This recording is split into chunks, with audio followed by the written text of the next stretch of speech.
Broadcasting live from the Capital OTB studios, this is Racing Across America with Seth Merrow.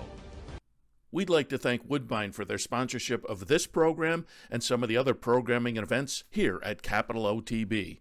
Woodbine open now through December, featuring great racing, including the King's Plate coming up in August, Turf Champions Day with the Woodbine Mile in September, and much, much more. Woodbine Racing, great racing north of the border.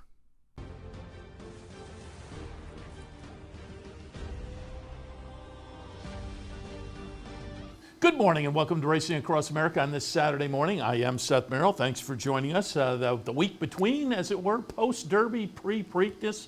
How long will this be, the week in between? There has been plenty of conversation on Twitter this week, over on social media, about, ever since Cherie DeVoe and company came out on Monday. It was early. It was Monday or Tuesday. They came out with their statement. They will bypass the Preakness 2 years in a row. The Derby winner has chosen to bypass the Preakness. I personally think a lot of it, of the past couple of years, has to do with the Belmont is at Saratoga in 1.25 miles. Normally, at 1.5 miles, it's a little more of an unknown. So I think you win at 1.25 miles Derby Day, and you got 1.5 miles out there, which you don't know whether you'll get, as opposed to 1 3/16 miles at the Preakness. I think it's easier in that situation to go, we'll go to the Preakness, as opposed to the last couple of years. Now you win at 1.25 miles, and you get the 5 weeks you really want, and you get 1.25 miles again. So I think that it maybe played into it. But I also did, and I posted it out on Twitter, because I was curious. I looked the last 10 years, excluding 2020, when the whole schedule was screwy. The Preakness was run in October, so I took 2020 out of the mix. But the last 10 years, Derby horses, typically you get 4 or 5 that come out of the Derby and run back. This year is going to obviously be a little bit different. 2023, the Derby winner was the only one that came back and wound up running third in 2023. But most years, like I say, it's 4 or 5 in there. Last year there was 4. The year before there was 4. As I say, 2023 only the 1. But then there was in 2022 and 2021 there were 4 horses. There were 4 horses out of the Derby one year, 3 the other year. But there were also a couple of horses in the Preakness that had run on Derby Day. So they were getting that 2-week turnaround. Point being, there's normally 4 or 5 that come back and run. So we're kind of wringing our hands the 2 weeks. Trainers just don't like to do this.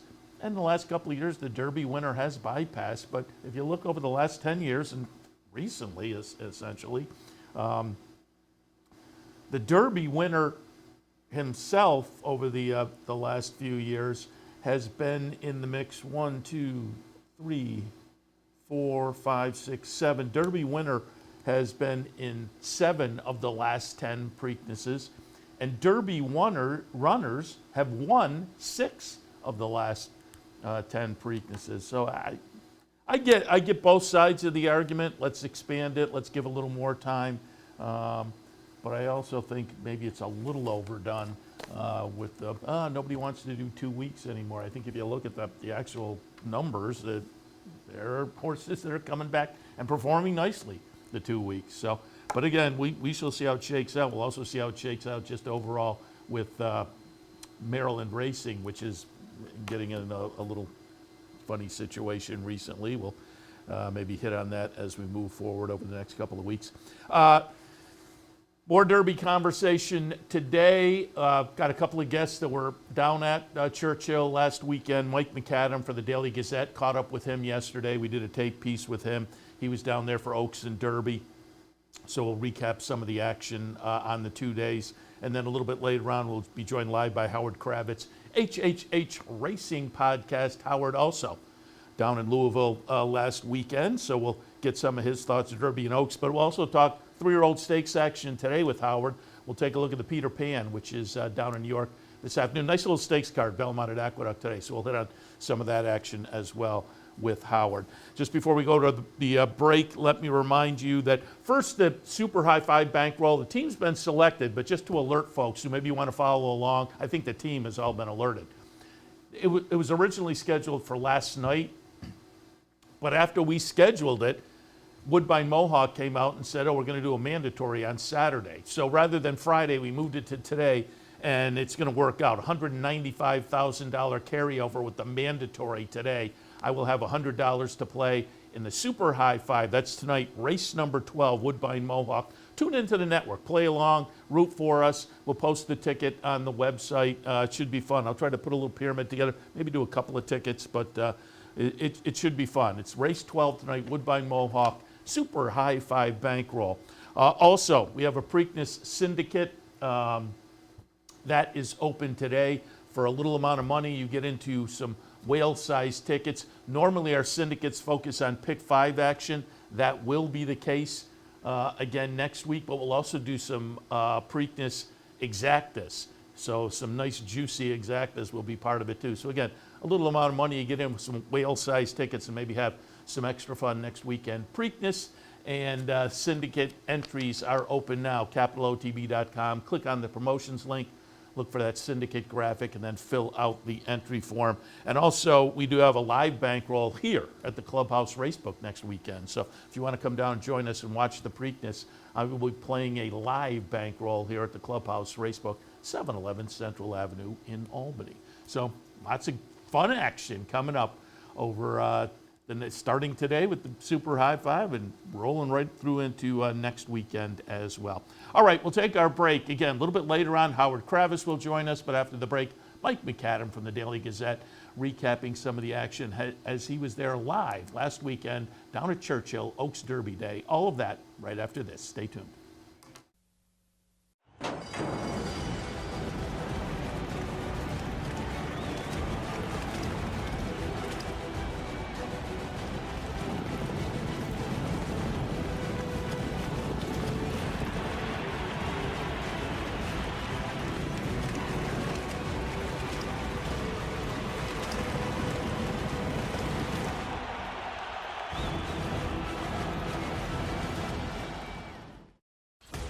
Sometimes it pays to go with the flow, to check your worries at the door, to reconnect with your crew, to follow the thrills and the flavor, to roll with it and see where it takes you, to enjoy every minute to its fullest, and to dance like there's no tomorrow. You can do that here at Rivers Casino and Resort Schenectady, where the good times flow.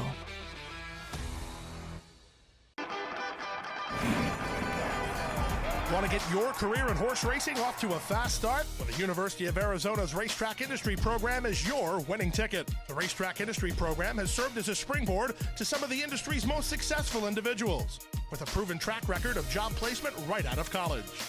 If you want to earn a degree in the exciting horse racing industry, the Racetrack Industry Program can put you in the winner's circle.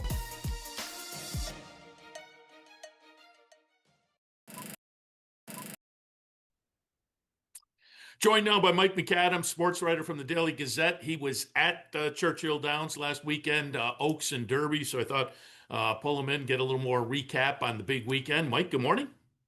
Morning, Seth. How are you today? Very good. You were down on the weekend. Just kind of give a little overview of the 2 days, Oaks and Derby Day. Well, as tradition has it, I take the drive down from Buffalo. My sister lives there, but our friend Jean Kirchner from the Buffalo News lives about a mile and a half from her house. So we make the drive down. We left at 6:30 in the morning on Wednesday so that we would get there in time to pick up our credentials so we could go straight to the barns Thursday morning. I will say it took us, we hit our target time of 8.5 hours. So I think we got a 90 buyer figure for our trip down from Buffalo to Louisville. Everything smooth sailing, no traffic. And then we got down there and saw a bunch of really cool stuff.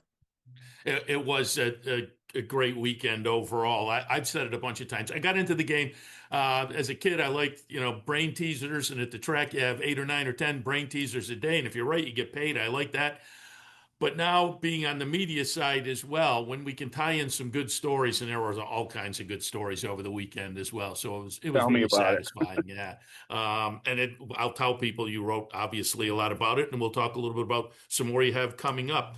First, I want to touch on Friday, and you were there. So I'm just curious, from the TV, it was hard to get a feel for, what what the feel was actually on the track with the new late start for the Oaks on Friday night. I think it was a little bit of a late arriving crowd, but they, they rang the bell at over 100,000 for attendance. I think it was 102, 103, something like that. I mean, the curveball this year was them pushing the post time for the Kentucky Oaks, the highlight of the day, from generally between 6:30 and 7 at night to under the lights at 8:40, which was kind of a little bit of a buzz story going on there, whether people liked it or didn't. They're trying to capture a little more audience during primetime broadcast hours. So that kind of added a little something to it. It did affect, I mentioned being there with Gene Kirshner. It did affect our drill a little bit, because we usually stick around to at least watch the Oaks. And this time, we peeled off early just because it was late, and we got to get up early on Saturday. But we did stick around for the Ali Sheba, which post time was 5:12, and as soon as because that appeared to be as interesting an undercard race as the whole weekend had. So we stuck around for that, watched it, and then bolted out of there. But they eventually, they hit a pretty good number, 102, like I said, 103,000 or whatever it was. I will say Saturday morning, we ran into Darren Rogers, which is the main media relations publicity person for Churchill. And I said, so did you get some feedback, meaning wink, wink, negative feedback? And he said, oh, yeah, we got feedback. But bottom line is we crushed it from a handle standpoint. And then whatever added benefit they had from, being on during primetime broadcast hours, they'll take that too. So you should expect to see that 8:40 post time for the Oaks stick around certainly for next year. Yeah, as you say, attendance was good, handle was very good, and the numbers on NBC were very good. Everybody the next day was saying, yep, it's coming back. The numbers just kind of dictated that. Well, since we're talking about the Oaks, why don't we touch on that a little bit? Because I know, you've reviewed it and whatnot. Always a Runner gets it done for Chad. Jose Ortiz on board, kind of on a big day for Jose that led into an even bigger Saturday, perhaps. But yeah, Always a Runner gets it done off a very lightly raced record, meaning second. Counting Stars, I went with Counting Stars. Made a nice little late push to get up there for third. No threat to the winner necessarily, but it was a nice win for Chad and Always a Runner. Are you going to come back with Counting Stars the next time she runs? Because I thought she ran lights out. But Always a Runner, interesting story. She was, I don't know if deathbed is too strong of a word, but she was out of commission with really bad pneumonia last year for a month. And Emerging Market, Chad's Derby horse, kind of went through the same thing last year. And subsequently, they're both lightly raced, but also undefeated heading into last weekend. So Always a Runner, kind of an interesting story from that standpoint. Clean trip, confident ride by Jose Ortiz. He kind of stayed in the mid pack and then got an easy opening to the outside, was the best horse in the race. I already mentioned Counting Stars. I'm going to take a hard look at her the next time she runs. Explora kind of, had to do the dirty work early with that 40-1 Dazzling Dame, chasing her through some pretty quick fractions, 23, 40, almost 47, 110 and change. So I thought she ran credibly to finish where she did, fourth. Because she did the dirty work early. But again, I go back to Counting Stars. It was a big win for Chad, his first Oaks win ever, and it, gave him a lot of, probably had him pumped up going into Saturday with Emerging Market, a highly regarded Derby horse. And let's now shift over to the Derby, the highlight of the weekend, obviously. And again, we came out of it with a lot of great storylines, a lot of great local story with Cherie DeVoe involved in training the winner. And I'll ask you, you've probably been watching on social media and whatnot. Cherie has really done yeoman's work. She's rock star, a representative for the industry, and has been, started the weekend with the Today Show and has been hitting all the national outlets. And she's really been doing a great job representing herself, her team, the horse, and the horse and industry at large. Having dealt with her since she took out her head training license in 2018 or whenever it was, that's when she first kind of brought a string to Saratoga. It comes as no surprise to anybody who's been in that position that she would just be a rock star and represent the sport and herself so well. She's very well spoken. She gives you very thoughtful, expansive answers, detail. Uh, so just from a presentation standpoint, she's been tremendous all week. She threw out the first pitch at Yankee Stadium with Jose Ortiz yesterday. She was on Dan Patrick. She's handled all that stuff with aplomb, and being the center of attention, she's okay with it. But she also, that's all sort of like prepared interviews and conversations and stuff. The spontaneity and genuine reaction of her as the race was unfolding and finishing is just one of these iconic moments that is going to live forever. I can tell you, my sister in Buffalo, I just made a pit stop on my way back here after Gino and I got back from Louisville, and she does not follow horse racing. She watches the Derby, and she said she watched the the Cherie reaction video 35 times, and she cried all 35 times that she watched it. So that's really going to be a lingering, enduring image that's good for the sport, certainly good for Cherie's, just sort of her vibe that she offers to the racing world. It was terrific. Yeah, she's always great. And I've had her on the show a number of times. I agree completely with you. She's very genuine. It's not trainer speak. It's all very genuine. She gives you great information. And I went and looked it up because I've always kind of remembered it this way, and I wanted to check. And sure enough, I had her on up in Saratoga, and it was 2018, I believe, when she just started.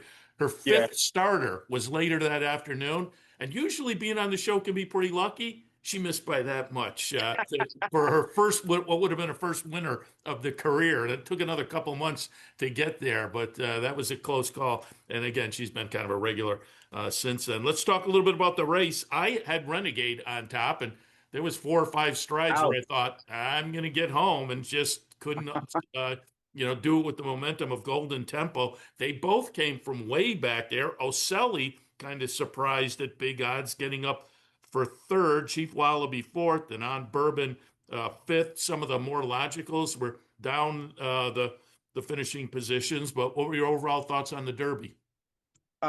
We've talked about the NTRA poll in the past, and after the Derby and after watching the replay a couple times, I thought, man, somebody's going to make a case for Renegade being, despite losing and finishing second to Golden Tempo, being ranked number 1. And sure enough, when the rankings came out, he did get a considerable number of first place votes, and I don't blame anybody. I didn't vote for him. I voted for Golden Tempo.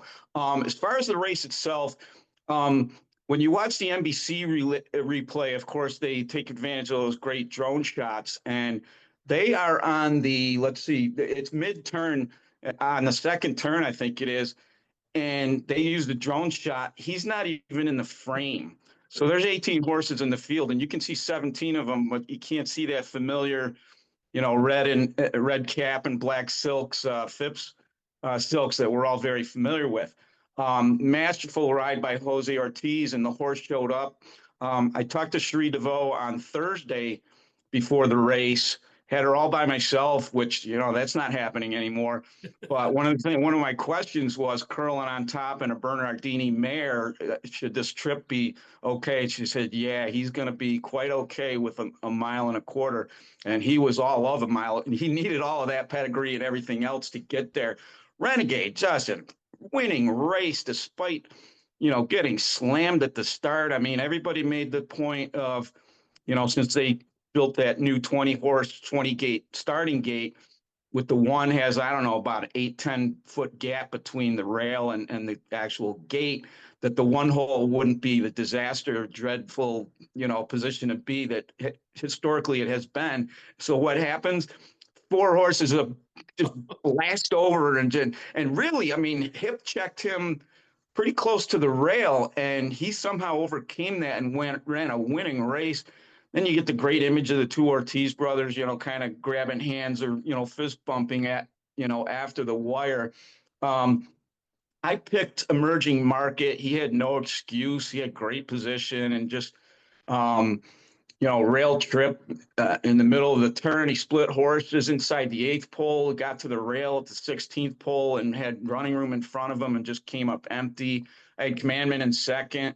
He had great position. You know, it's funny because you talk about the traffic trouble at the beginning of the race, but he actually got traffic trouble. Like the Derby, there's so many horses, it's never too late to, to get messed up. And so they're in the middle of the stretch. He gets squeezed by Oselli into further ado, which kind of chain reactioned into Chief Wallaby, who was my third choice. I thought Chief Wallaby ran a similar like counting stars race in the Derby where he was the one running to get in the picture at the end, and is one that you're going to have to consider moving forward.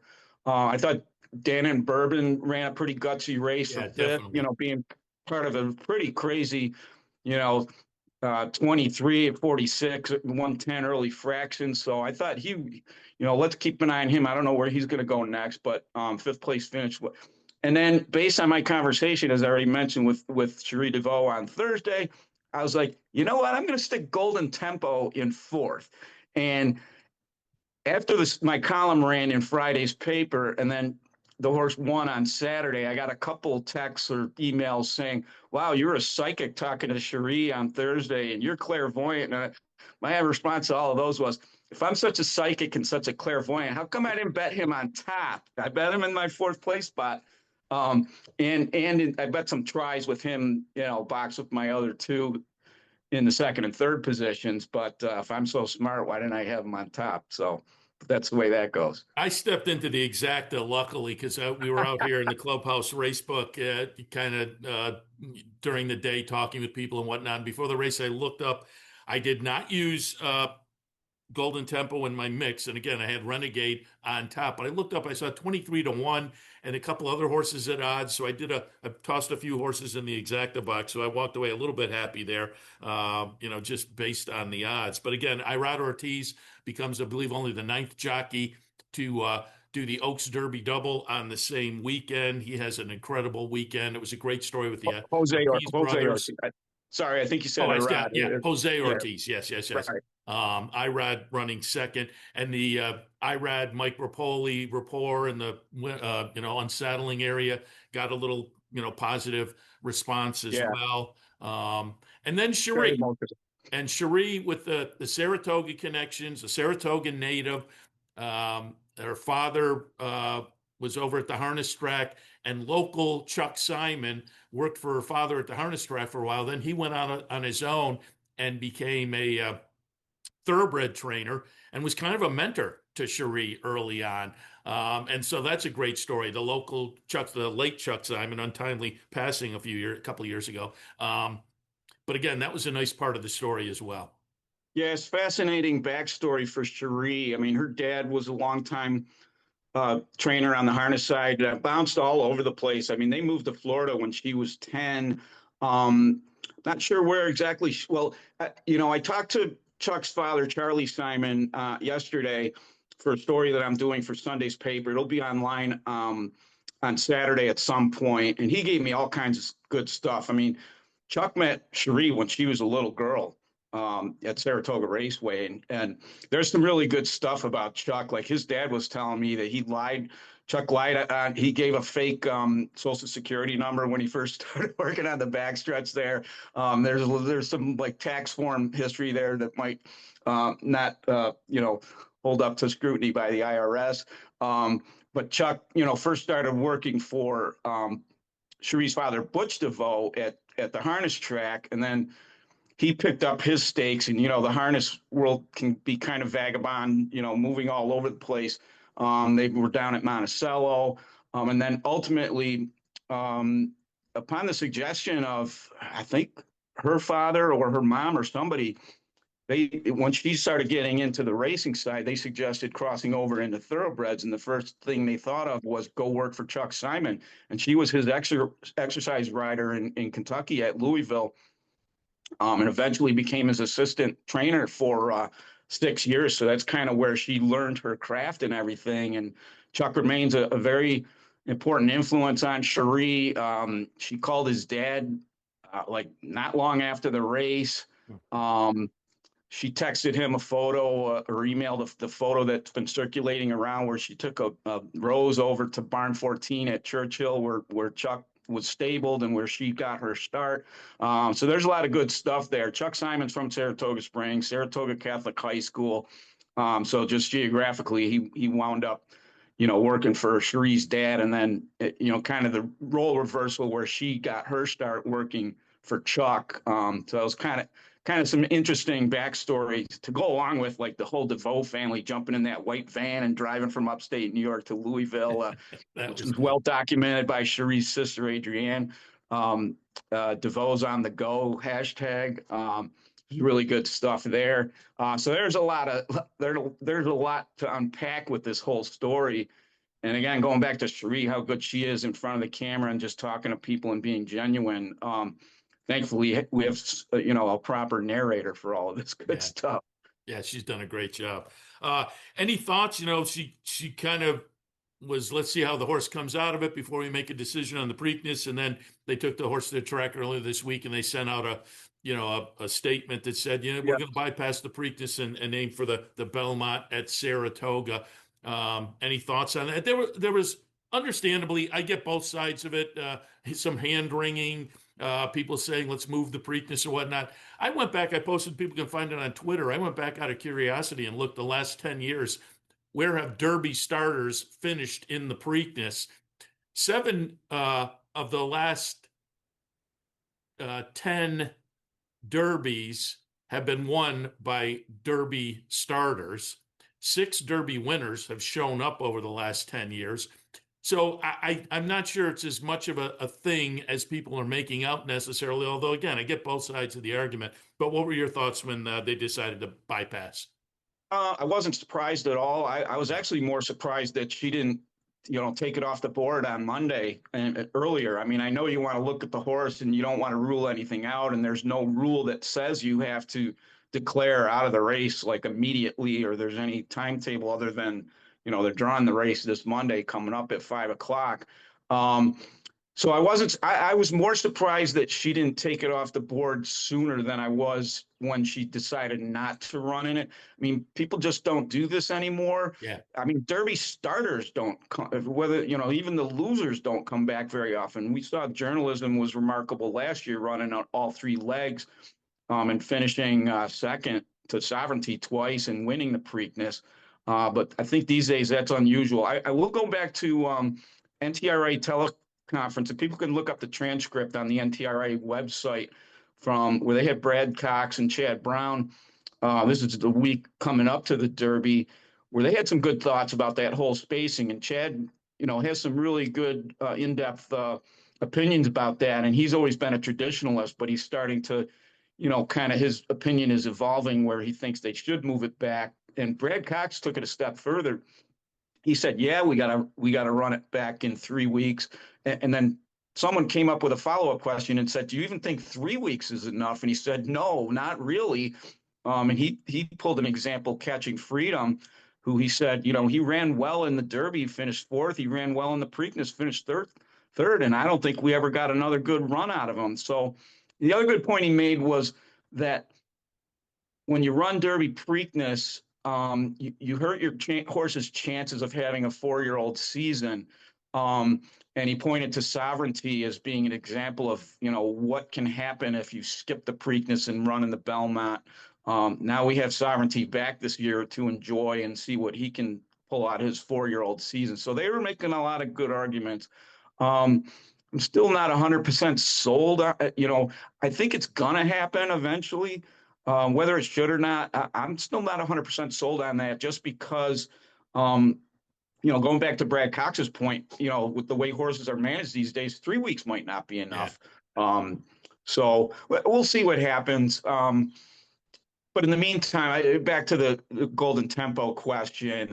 Again, I was more surprised, she didn't pull the trigger before she took the horse to the track. But again, you're not obligated to make any kind of a decision at any point early. I also wonder this year and last year, Sovereignty and Golden Tempo, if the fact that the Belmont is at Saratoga and 1.25 miles plays into the decision making, because traditionally you're going 1.5 miles in the Belmont. So I wonder if folks aren't saying, let's we just wanted 1.25 miles. Let's do the 1 3/16. If we win that, we'll try the 1.5 miles, but the 1.5 miles is kind of up in the air. Whereas if you just wanted 1.25 miles and you get the spacing you want of 5 weeks and you get another 1.25 miles chance, I wonder if that kind of plays into the decision making a little bit over the, as I say, the past couple of years.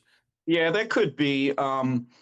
But everybody knew it was just going to be a temporary thing. So it's kind of a moot point at this point. We're going back to Belmont Park next year. It's going back to 1.5 miles.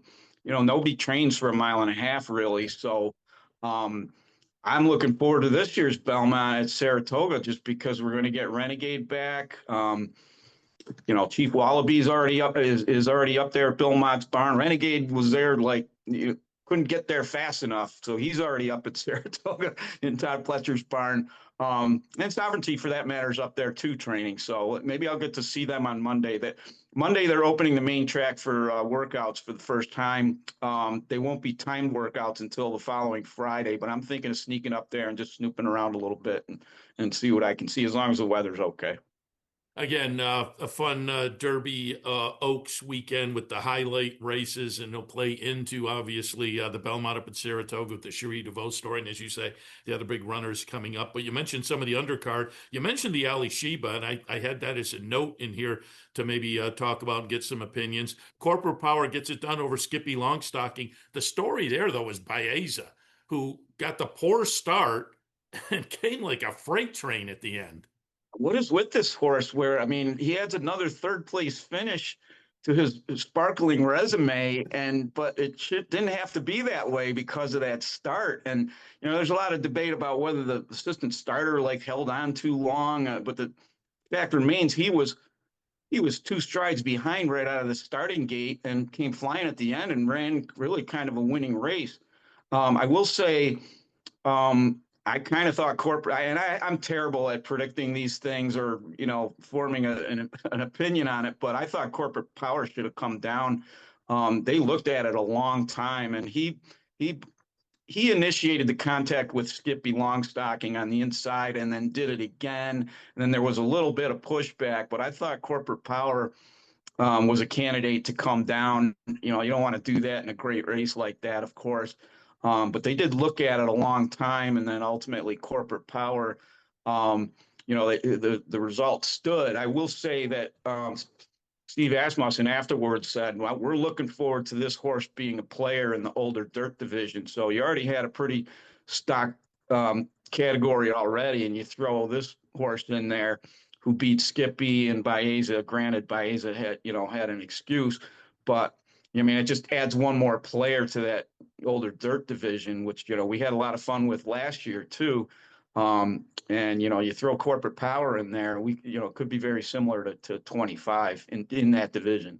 Yeah, 2 years ago, the older division was not good. And then last year, the 3-year-olds from the year before kind of moved in and made it strong. And it seems like it's shaping up to be similar to that this year with horses like Sovereignty and Baeza and some of the others. It's going to be another fun year for the handicap division.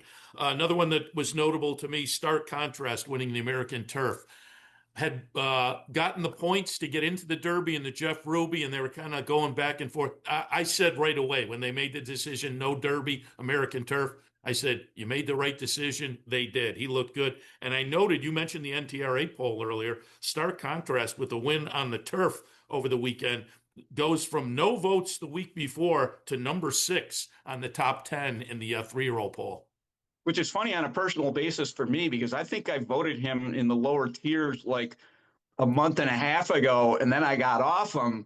And a part of that was because all the Derby preps crowded the turf horse out of there. And I didn't vote for him this time, but I don't blame the people who did, because he's clearly head and shoulders above all the 3-year-olds in the turf division. Yeah. So, yeah, that was kind of an interesting.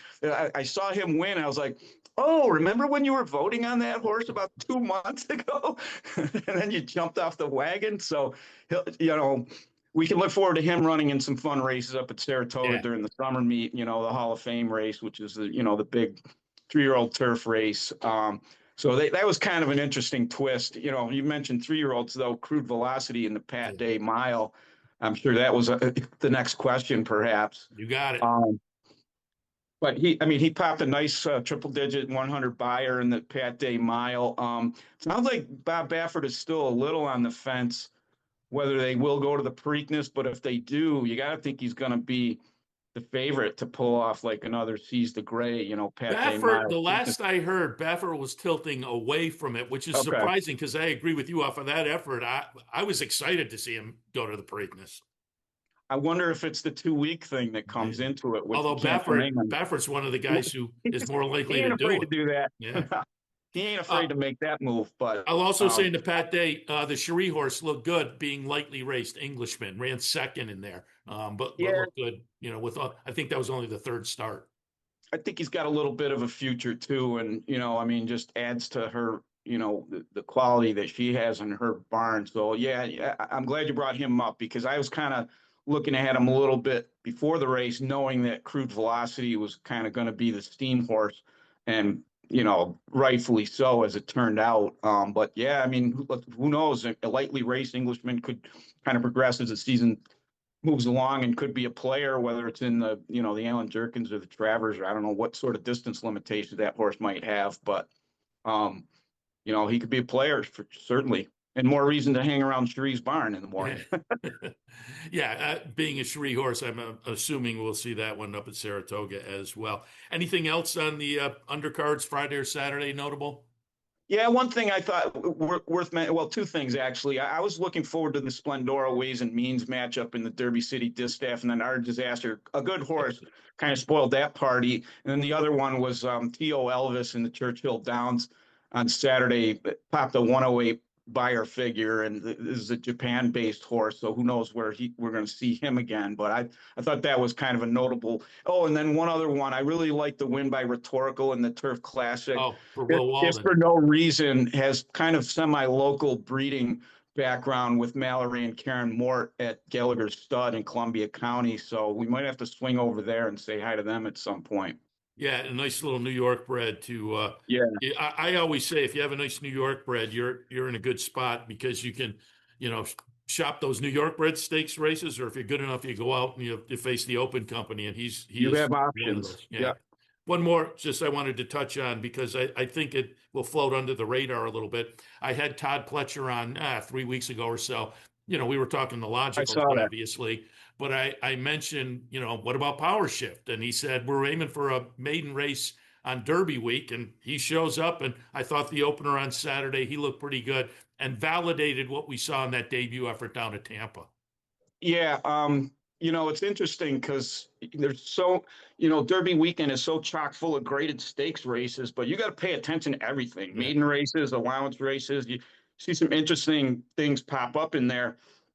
And, maybe it's a horse that got a little later start on their season but could do some damage later. And he certainly falls in that category. It's like, you got to pay attention. And, we say this about all these days, like Travers Day, the undercard 2-year-old maiden special weights, don't sleep on those races because those horses are going to, if they're winning dominating fashion, we're probably going to see them later in the hopeful or something like that. So certainly Derby week falls in that category. Power Shift was one of the ones as far as, maybe put on the watch list. Yeah, no question. This summer we'll be hearing from him on the 3-year-old side of things. Mike, appreciate it. Again, looking forward to the article with the Cherie angle and Chuck Simon's father. That'll be out over the weekend, right? Correct. Yeah. Look for it, dailygazette.com, and the print edition is out there for purchase as well. Just to do the old plug. Oh, speaking of which, we got to plug Desperate Annie's, of course. I don't know. I beat you to it this time. I don't know when I'm going to get there. It probably won't happen on Monday when I'm up there at the track in the morning, but we'll figure it out. Yeah, and our man Travis, the owner, facing some health issues, and there was a GoFundMe earlier that got a great response, and there was some, public comment that, and Travis himself on the GoFundMe page put a note up just within the last week and a half or so. Kerry Warner, the assembly person from the area, got involved. He was having some problems with health insurance, and I guess the input kind of straightened things out there. But we're wishing the very best for Travis because we love Desperate Annie's, and we always invite people closing night for the track. come on down and join us down there. A longtime tradition. So again, wish the best for Travis down at Desperate. It's the go-to for sure. Yeah. Mike, appreciate the visit and great coverage down there on Oaks Derby weekend. We'll talk again. Thanks a million, Seth. See you guys later. If you don't have a Capital OTB account yet, now is the time to log on and take advantage of the sign-up bonus. More details at capitalotb.com. Become a Capital OTB account member now and enjoy free past performances, wagering from any device, live streaming, racing info, contests, promotion and events, and more. So sign up now and take advantage of the new account bonus. Details at capitalotb.com. Do you like free money? Well, Capital OTB gives its players plenty of opportunities to cash in. At Capital OTB, there are so many ways for horse players to receive bonus dollars by simply participating in promotions such as our bankrolls, bounty bets, online handicapping contests, and much, much more. Plus, with Capital OTB's Player Rewards program, you get actual cash back. So what are you waiting for? Log on today at capitalotb.com or capitalotbbet.com and claim your free money.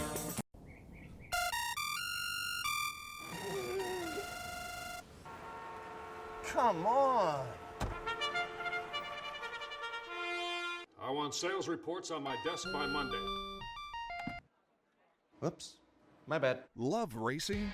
RTN brings you every live simulcast on your home television, plus live video streaming and race replays on your PC and mobile devices. To order, visit rtn.tv. RTN, a breed apart.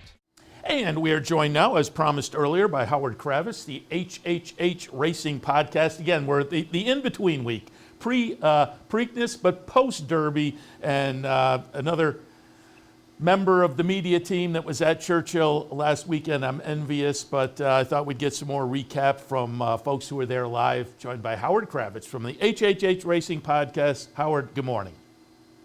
Good morning, Seth. How are you today? Very good. Happy to have you on board. And I will note, I was looking at your Twitter feed during the weekend and whatnot, and I saw you posted, man, you must want the Derby every weekend because you guys knocked it out of the park with viewers and listeners to the podcast with the live Derby broadcast.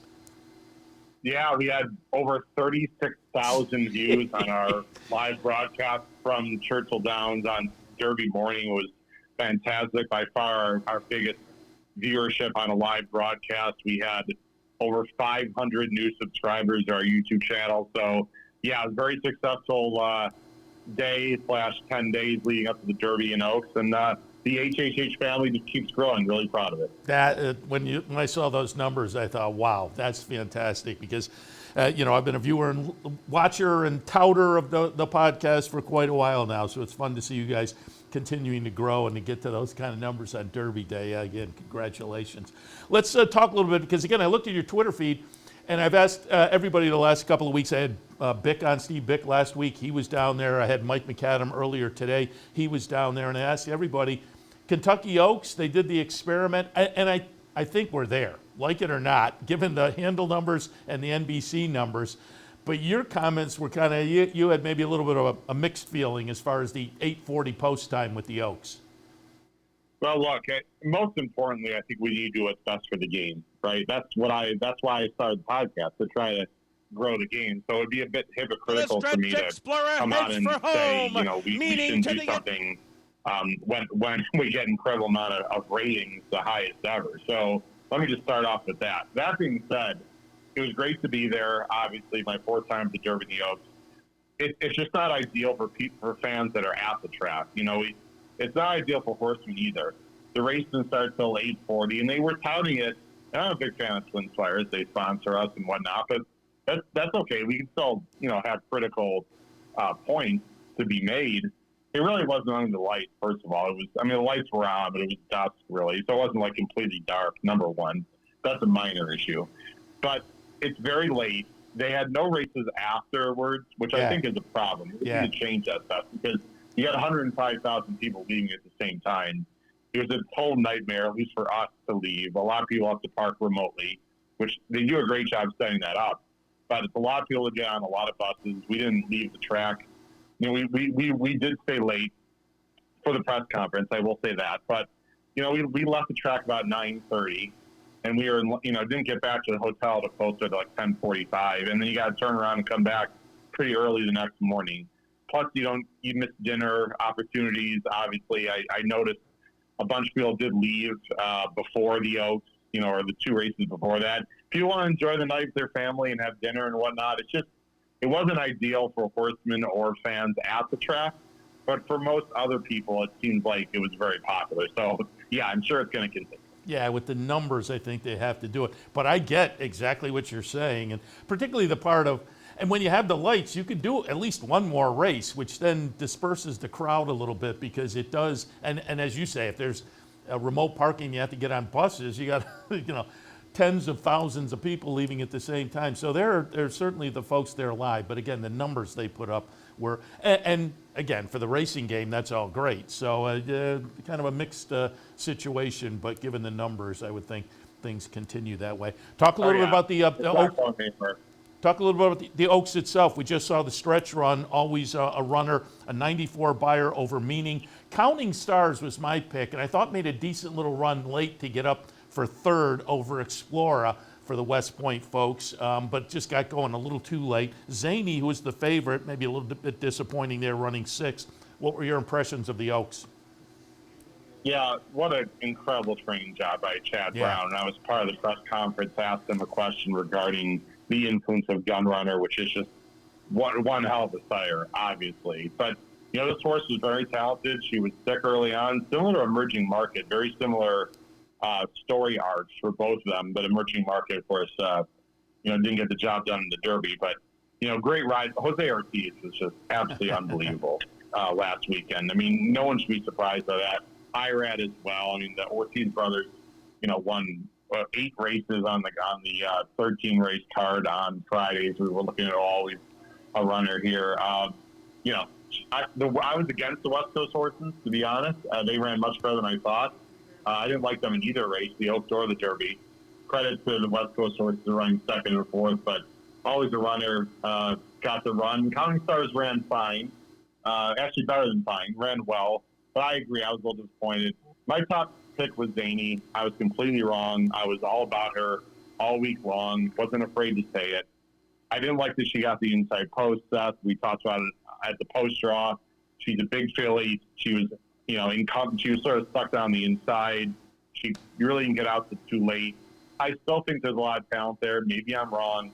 But I look forward to seeing her later in the summer as the distance gets longer and she matures more.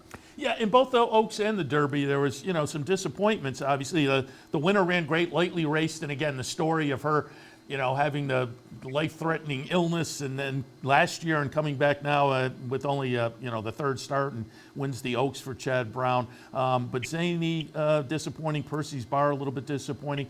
But as I say, it was kind of similar in the Derby. And let's get some thoughts in the Derby, because up the track a little bit, Commandment, So Happy, Emerging Market, Further Ado.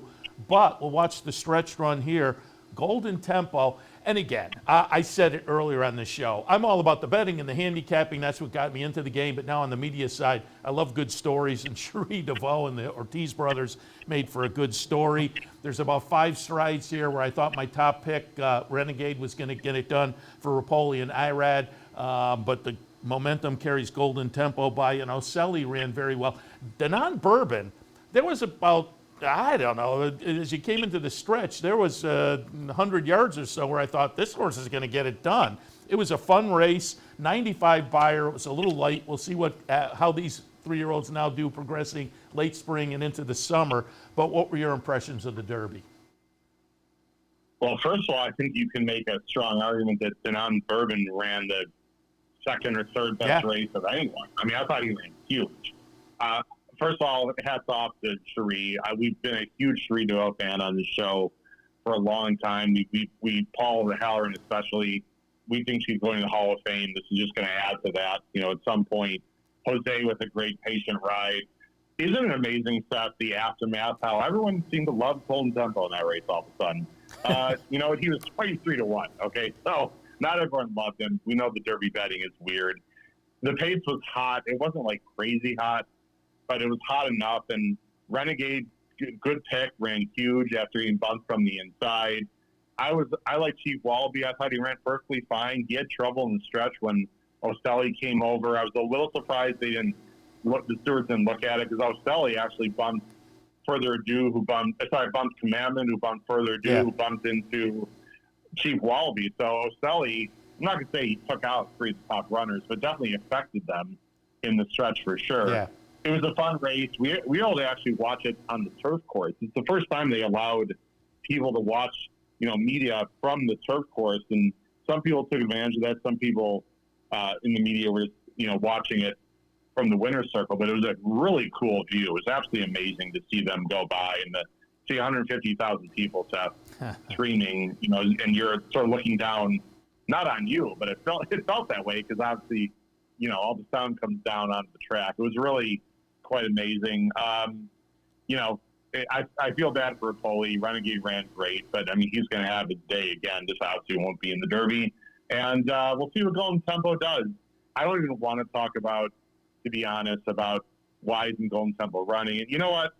The Preakness, it's 2 weeks. Cherie doesn't run back in 2 weeks, Seth. I'm really sick of talking about it, to be very honest. I'm not saying you want to talk about it, but let's just move on. They're going to change it next year. The Preakness is going to be a huge field. It's going to be a fascinating betting race. Okay, it's not the best 3-year-olds. You know what? Let's just move on and enjoy the race next weekend. That's the only thing I want to say about the Preakness, to be very honest. Yeah, I pointed out earlier in the program, I had looked it up earlier, and people talk about the 2 weeks, but the last 10 years, a lot of Derby starters have come back, and 6 of them have won the Preakness. So I could go either way on it. I don't have a stride. I used to be more of a traditionalist, and now I get it. If they want to extend it, I don't have a problem there. But I think it was, over the past week or so, I think it was Brad Cox who said, some trainers are going to come back in the 2 weeks, and some trainers just don't play that way. And I think that's the case, what we've seen the last couple of years. And so, as you say, looking at the Preakness we have coming up, I think it's going to be a lot of fun regardless. So I'm looking forward to it next week. Anything else on the weekend stood out? Some of the ones that I thought were interesting. Stark contrast, they made the right decision. Out of the Ruby, they had the points for the Derby, but they went to the American turf, and he's now kind of sitting at the top of that 3-year-old turf division. T.O. Elvis, obviously, in the Churchill Downs, and along with Denon Bourbon. Unfortunately, their next race is probably over in Japan, but we'll see how that works out. Crude Velocity looked really good in the Pat Day. I was hoping he would go in the Preakness, but Baffert now looking the other direction. Englishman ran well in that race as well. And you also have to mention in the Ali Sheba, Corporate Power looked good, Skippy Longstag, but Baeza with the trouble at the start, very impressive. But what were some of your impressions otherwise on the weekend? Yeah, you hit on a lot of horses. People should go to our YouTube channel, hhhracingpodcast.com. Also is our website. So go to our YouTube channel, type in HHH Racing Podcast in the search bar. We had a recap show on Monday night, Seth, where we covered a lot of these races. To me, the 2 horses that sort of stood out, first of all, hats off to McCarthy for not going to the Derby with Stark Contrast. Yeah. Absolutely the right move. This is a very serious turf horse. I was part of the KDBC contest and was in the top 10 the entire contest until the last 2 races when I mistakenly thought Asbury Park for Chad was going to run a big race and flopped in the turf. And then I had Chief Wallaby to win about $150,000 in the last race after the with contest money included. Yeah. So that was a rough way for me to end. Anyway, T.O. Elvis, Stark Contrast, Corporate Power, and Crude Velocity especially. And I got to see these horses up close. Obviously you're very familiar with media credentials and what that gives you. Crude Velocity is not a big, hulking animal. He's like a sports car. He's sleek. He reminds me a little bit of Emerging Market in that way. They're not overly muscular, like behemoths. But wow, was that an impressive race? Because the Englishman is really, really talented as well. That race stuck out to me. And the last thing I'll say before we go on to today, I guess I happened to be on NBC, behind the camera. A bunch of people told me during the Ali Sheba post race. And I was literally an arm's length away from Jose Ortiz and Steve Asmussen talking about the inquiry. It was fascinating to hear what they had to say. And Corporate Power was a tip sheet play for us on our spot plays.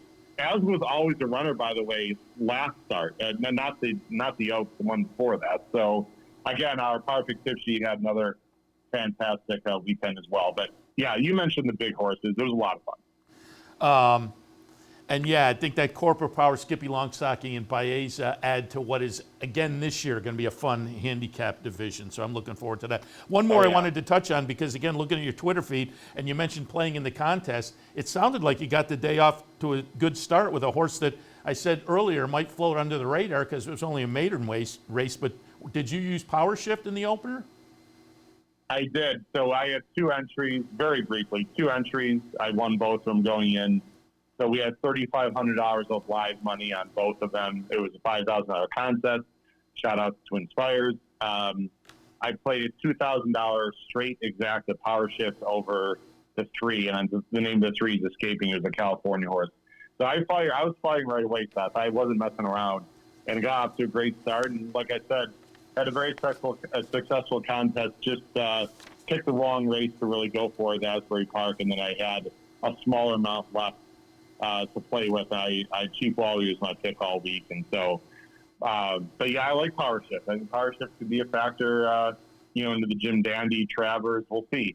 Todd's got plenty of nice horses in the stable. Yeah, you would think. I mean, he kind of validated what we saw in the career debut after a little bit of a disappointment in the Tampa Bay Derby, but it was a nice win on Saturday. And again, it was going to be tough for folks to make up ground in the contest after the winner. I have to give I was kind of looking at the leaderboard, and the winner kind of pushed in on Golden Tempo. That I have to give hats off there.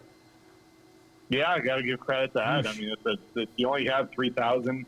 He did something very similar, to what Frank Mustard did last year. They both only had a few $1,000s going into the Derby. But, the Derby is really the only race of the year where you can make that kind of play with so many big priced options, right? I mean, usually on a normal day, you have a field of maybe 10 or 12, and maybe you can do that, maybe 1 or 2 horses that realistically can win Derby. You got 5 or 6 choices where you can make that play. But no, hats off to him. It was a gutsy play, and obviously Golden Temple got the job done for it. All right, let's shift our attention to this afternoon, Belmont at the Big A. You mentioned the podcast, and I know that you also this week, you mentioned the recap on Monday. I know this week you also took a look at the Pick 5 involved in this Belmont at the Big A day that has the Peter Pan included. We'll go over some of those races. But again, I always want to give you a little chance to give a shout out to not only the podcast, talk a little bit about that, and also the tip sheet. We put the website address up earlier, but people can get the Power Picks as well, which I highly recommend. A lot of great information available there. But talk about how people can access those. Our Power Pick tip sheet is available through our website. Go to hhhracingpodcast.com, and you can click on our Power Pick drop-down menu, and then people sign up through Patreon. So you can also just go to patreon.com/hhhracingpodcast. Our standard tip sheets are on Saturdays. As you know, Seth, you just received yours about an hour ago. You see on the screen there. You've been obviously busy with your show. But knowing you, my friend, you will check them out later. We appreciate that. We covered Belmont Big A today, Gulfstream, and we always cover the coast-to-coast Pick 5 at Santa Anita and Gulfstream, which is a really good bet as well. So our ROI this year, Seth, is over $3. We've been absolutely rocking it out. And it's around $2.15, $2.20 for the last 5.5 years. The average ROI, for people not familiar, is $1.60. So we are doing very well. And we explain our picks as well. It's not just like, here's our top pick. As you know, I write a paragraph or 2 on each horse and why we like it. And sometimes they're just underneath plays. So people like to play vertical exotics like Zatch's, Trifecta's, Supers can also benefit from these picks as well. ABC Grid. Check it out. It's on our website. It's very inexpensive, very profitable. Yeah, and again, the Power Picks, I appreciate the work that goes into that. And again, the podcasts are available on YouTube. A lot of times when I'm handicapping at night in my office, I have that on in the background. And I will say, you have a whole team. You have a number of different podcasts now with various members. But your normal co-host, Pete Visco, and I got an email from Paul the other day. I got to get back to him because We'll certainly plug Paul in up when we get up to Saratoga, because his Cody's Wish book is out now, and so I want to remind people to tout that. He's been talking about it for a while. Kind of goes over the really nice Cody's Wish story. So again, we'll get Paul on to talk more about that as well. All right, let's get into it. We are listening. Go ahead. We're on listening platforms as well. I just want to mention. So anywhere you get podcasts, you can listen to us as well. Perfect. All right, let's get into it and kick things off, and we'll kind of work backwards and look at three of the stakes this afternoon. Belmont at the Big A. We'll kick things off the Peter Pan, which is typically a 3-year-old stake that will play into the Belmont Stakes or the summer beyond, and I think this edition is no exception. I pulled up a replay of Growth Equity back on March 20th. It's Chad Brown, it's Klarovich, as you would expect from those, a win early type, couple of second place finishes to start things off, and then one in start number 3. Decent little number, not overwhelming, but an 89, maybe has a little edge on this bunch. Talk to me, Jimmy. I'm really interested to see what we get this afternoon, because that Withers victory had me kind of wondering, what do we have here? And then came back and disappointed a little bit in the Wood Memorial. So I'm looking to see what we get from Talk to Me, Jimmy, today. Trendsetter is interesting, coming out of the win in the Lexington. Short field, but an interesting field. Your thoughts in the Peter Pan? I think Growth Equity is the horse to beat, but I don't want to place a win bet on this horse at even money. I mean, this horse sort of has that feel of a Belmont horse, doesn't it? He's big, he's getting better, he's improving, he's lightly raced. So obviously he can win. He's my second choice. I'm a little against Talk to Me, Jimmy, today, Seth, and I could be wrong, but the Withers the track was very weird. We talked about it a lot. Greenius came back and did run well, as I expected, at a huge price in the Virginia Derby. But there's other speed in here. I mean, Gulfy from the outside, he's got to go, right, with Kendrick. And then Azam on the inside for D'Angelo is not slow. I don't know if the pace is going to be red hot. It's only a 5-horse field, but I don't think Talk to Me Jimmy's going to get loose at all. And I'm not sure how talented he is. I think he really took advantage of that track on Withers Day. I'm going to go back with Trendsetter, and this is the number one. This is the kind of horse, to be honest, that I usually am against, right? We missed the wedding at 32-1 last time to Lexington. Now he's going to be, probably that morning line is probably correct, about 3-1. But you know what? Ben Colbert does a great job. He's been off a month since. He has a good work at Keeneland since that time. And he's one of the few horses in this race that can pass others, Seth. I mean, he's going to get a great trip in theory with Tamura. And I'm going to go back with Trendsetter. I'm just against Talk to Me Jimmy. I know he can win the race, obviously. I just don't like the setup for him today. I'm just not sure how talented he is. The other thing I want to mention is the track is going to be interesting, because I just looked at the weather this morning. There's some rain. It's going to be light rain, nothing major, but it looks like it's going to be a little bit heavier around 3:45 local, which is not that far, from the Peter Pan, which is it's at 5:15. So it's not going to be necessarily downpour, thunderstorm craziness, but I have a feeling the track can change a little bit towards the end of the day. So you pay attention to that, because that could be a factor in the late to 5 today. Yeah, I have no argument with your take on Talk to Me, Jimmy. I don't know what to make of that one today. It was such a good-looking performance in the Withers, and then went the other way in the Wood. I'm just intrigued to see what he does. It's going to be one way or the other, you would have to think, but it's going to be intriguing. All right, the 8th race this afternoon. The take the A train. 6 furlongs on the grass. That's where we're scheduled. As you say, we may have some weather. It's a stakes race. They will certainly attempt to keep it on.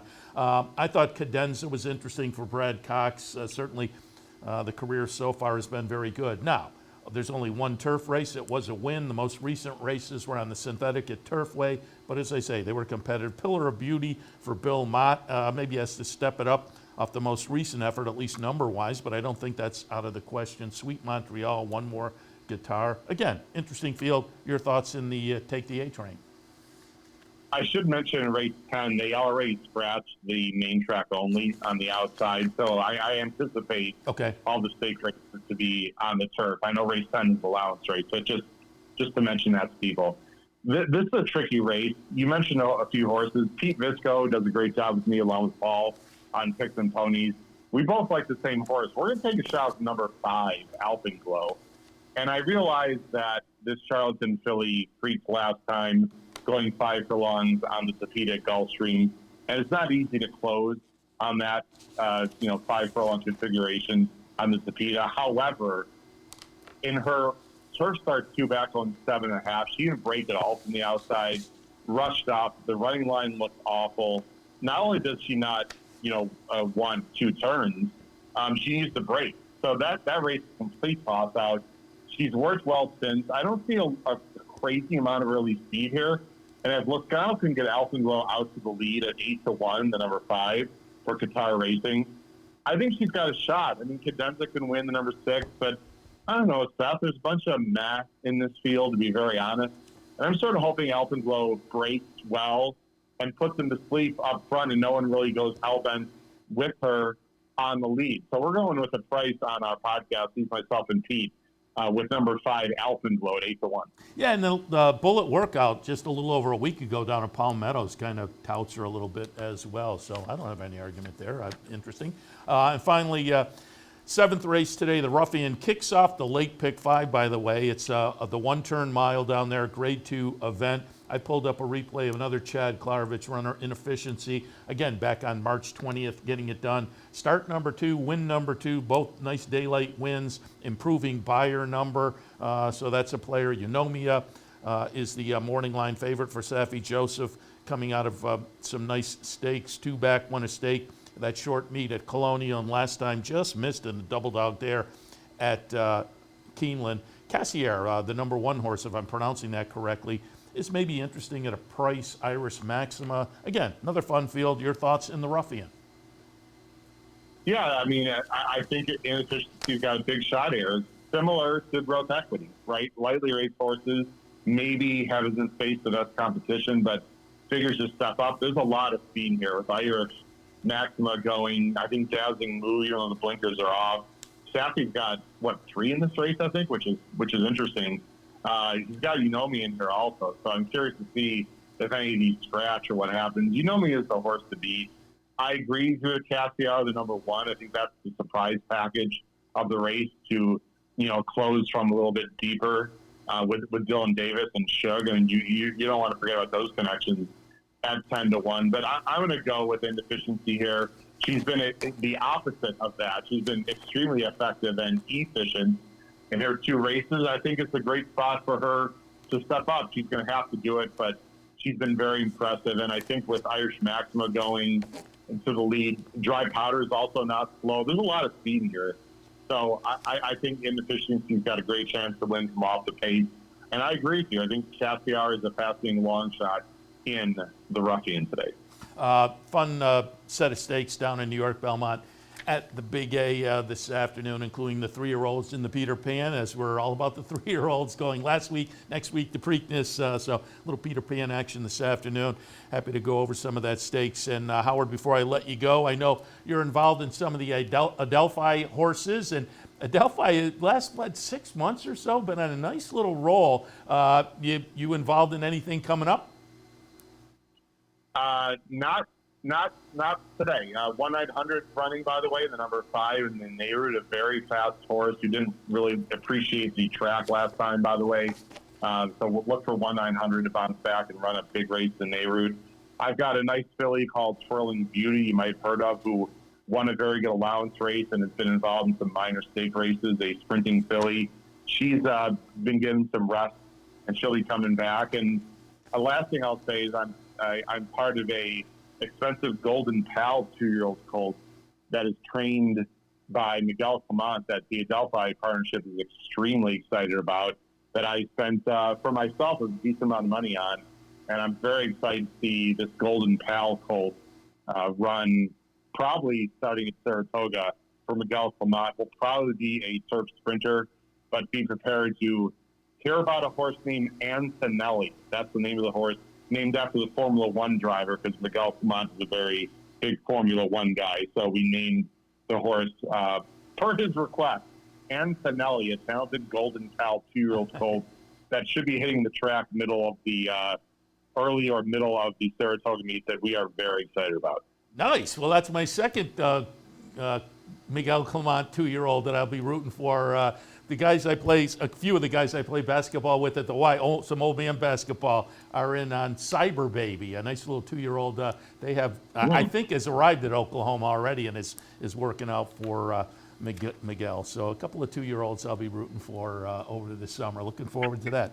Howard, appreciate the visit. Again, tell people to swing by the YouTube channel, the website, and follow along HHH Racing Podcast and the Power Picks. But again, appreciate the visit, and we'll probably see you live sooner rather than later. You will. I'll be up in Saratoga twice, one middle of July and the end of July, early August. Really appreciate your support always, Seth. You're a gem, my friend, and we love New York racing and all the work that everyone does there at Capital OTB. Crush your bet at New York, Belmont at the Big A today. Very good. Howard Kravets, HHH Racing Podcast. All right, before I wrap it up, we're running long, but again, they haven't started the pregame show yet in New York. They won't for a while. So I will remind you of a few things. First, I didn't mention at the top of the show, Monmouth opens today. So, summer has arrived, or relatively close to summer, with Monmouth kicking things off this afternoon. So we'll have a little Monmouth action that you can watch today as well.